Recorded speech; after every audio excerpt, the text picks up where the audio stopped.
What's going on, everybody? It is your boy Zamboni. I am a musician and astrologer, and it is time to talk about the astrology of the week ahead. As always, so thank you so very much for being here. Thank you for rocking with me another time. Thank you for sending me a tip via Venmo, Cash App, PayPal. If these forecasts are helpful to you, I super appreciate that. Thank you so much. I have a Patreon where you can get an electional report to help you to time your life or your business launch or your first dates or whatever it is. I also have music that is available on Spotify, Tidal, Pandora, Apple Music, wherever you like to get your music at. If you want to go check that out, if you already have checked the music out and you want to go on there and press play on it another time, that's helpful to me. Thank you so much for doing that. It's also free to you, so please do that. Also, if you want to get a reading, I do a 10-minute reading like this. You can go to zambonifunk.com/store and get a little video where I do 10 minutes on your chart. You can get a 60-minute Zoom call with me. There are lots of options there, zambonifunk.com. Let's talk about the astrology of the week ahead. So this week, we are sort of like in a transitional period this week. So one of the things that the first thing that we're going to see tomorrow, Monday, is we're going to see Mercury in Virgo making an opposition to Neptune in Pisces. So this has been coming for a while. I really want to like Mercury in Virgo. Mercury is exalted in Virgo. Mercury also rules Virgo. Mercury is very good with doing the Virgo things.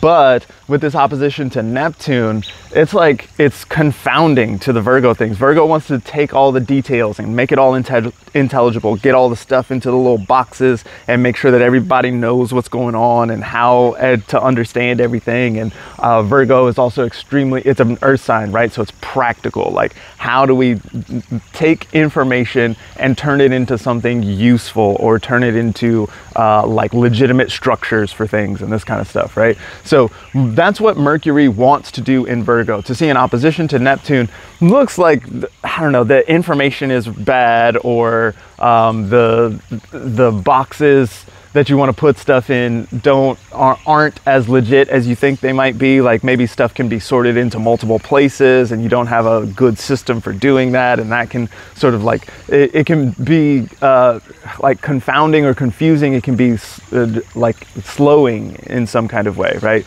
to the Mercury thing. So Mercury is, and this is the same spot where like Mercury has been retrograde for some time and this kind of thing, right? So like there's an issue here around understanding what's really real. And so this can impede the action that we take, right? So if you don't have good information, then it makes it difficult to act according to what is proper in this moment, right?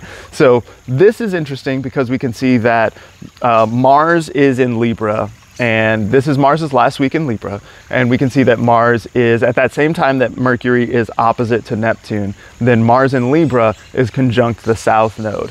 And so Mars isn't super comfortable in Libra in the first place. This is like the bull in the China store, right? Like, so it's like there's all this like sort of like elegant, graceful, fragile stuff around, and then Mars is like, I want to push on stuff and I want to fuck shit up in some kind of way, right? And so that's already Mars in Libra in the first place, like kind of like fish out of water, don't know how to deal in this place, and maybe it's not appropriate for me to do the Mars things. Maybe it's not appropriate for me to throw a bomb in this space, right? Which is what Mars wants to do. Mars wants to, or exercise or do push-ups or something like that. It's like, Doug, this is the dining room. Like, what are you doing right now? You know what I mean?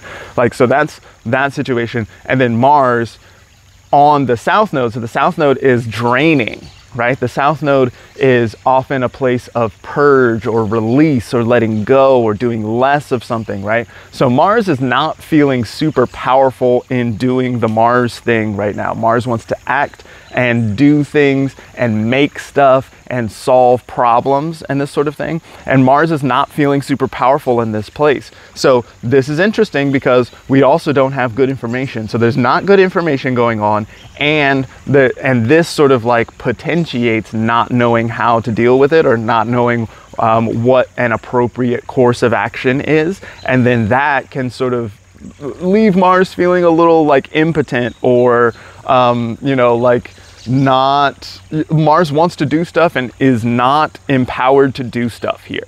And so this can be a little frustrating. I would watch out for Mars to be especially grumpy in some kind of way.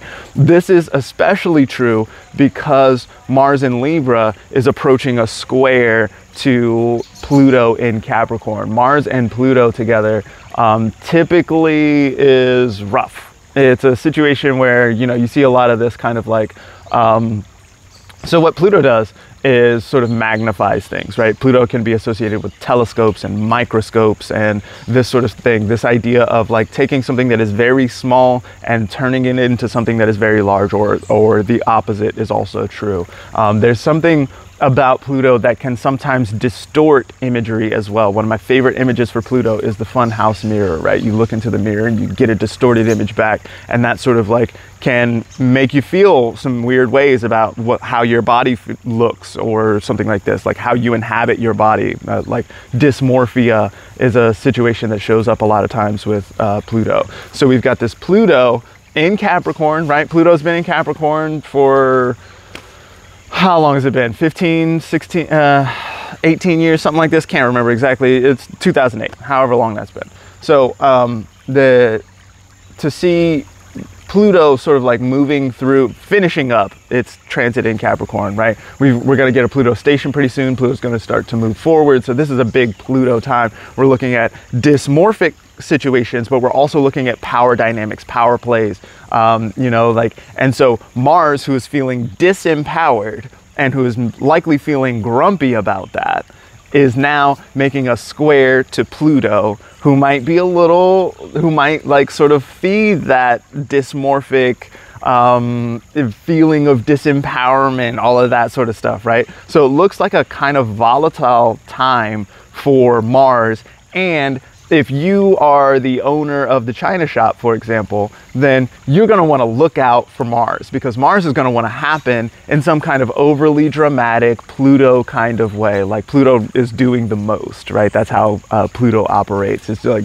going over the top, you know, mountains into molehills, or molehills into mountains, this kind of thing, right? So taking something that's like kind of like a small deal and then turning it into something really huge. And then like maybe wanting to fight about that, or maybe wanting to squabble about that, especially if the information is wrong or something like this. Maybe there's something, you know, I would think that like the gossip mill will probably be pretty serious at this point. And, you know, in the age of deep fakes and all the rest of it, it's like, what even am true at this point? And so no, there's lots of stories that can be told, and it's maybe difficult to trust which stories are around. Sometimes a Mercury-Neptune aspect can signify deception or something like this, right? Some kind of like intentional lies going on, or maybe the lies are not intentional. Maybe someone is just spreading some kind of falsehood that they thought was true, or something like this, right? So this whole situation looks pretty dicey here. As we move forward in the week, the Mercury is going to move out of Virgo, which I feel a little bit relieved by. I don't necessarily like what's going on in Libra now with the South Node there, and Venus is, so this is also Venus's last week in Leo. We've had Venus in Leo for months now. It's been a really long retrograde situation, all this reevaluation and reinvention and reorientation around the Venus things, around the Leo things, around how I feel being seen in the world, and my relationship to all the Leo, the like performative aspect of life and this kind of thing, right? And then whatever house you've got Leo in, then all of those themes, and like reevaluating, like, do I even like this thing that I used to like, or that I thought I would like, and all this sort of stuff, right? This has been going on all summer. This is Venus's last week here in Leo. So while Venus is in Leo, things in Libra look a little bit like, okay, like copacetic. We can make this work in some kind of way. That Mars in Libra, who is so uncomfortable, at least gets a sextile from Venus in Leo, looking like it wants to be complementary or something like this. Next week, once we see Venus moving into Virgo, that whole situation, that whole dynamic is going to shift in some kind of major way. So with this in mind, it might be a good time to get your Venus on in some kind of way. Maybe do some art or music, or maybe do some team building, some kind of cooperative situation, maybe especially looking out for people who feel disempowered and feel grumpy about stuff, and maybe seeing about including them in some kind of way in order to make sure that they don't break all the china in the shop. Thank you all for being here.